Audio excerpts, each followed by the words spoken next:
இந்த காணொலியை நீங்களே கேளுங்க, உங்க கருத்துக்களை பகிருங்க. நன்றி உறவுகளே. மக்களுக்கு தெரியும் ஏன் ஜனநாயகன் ரிலீஸ் ஆகல.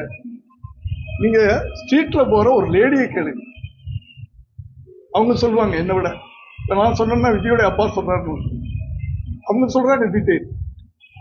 கரூர்ல என்ன நடந்துச்சுன்னு அவங்க சொல்றாங்க. நாங்க சொன்னோம்னா அவர் அப்படிதான் சொல்லுவாரு, விஜயோடைய அப்பா அப்படின்னு தான் நடக்கும்.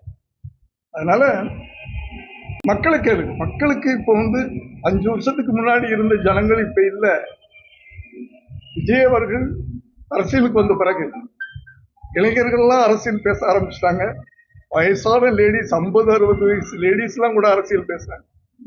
நீ கொடுப்பா, 3000 கொடுக்குறியா, 5000 கொடு, வாங்கிடுவோம், ஆனா ஓட்டு அங்கேதான் போடுவோன்ற. ஸோ என்னோட அவங்க தெளிவா இருக்காங்க. 5 வருஷத்துக்கு முன்னாடி இருந்தவங்க தான் பணத்தினால அப்படி பண்ணிடலாம் கலைக்கு வாங்கிடலாம் அப்படின்னு நினைச்சிட்டு இருக்கிறாங்க. அது நடக்குது. ஏன்னா மக்கள் ரொம்ப தெளிவா இருக்காங்க. நீங்க தெளிவா இருக்கீங்களா?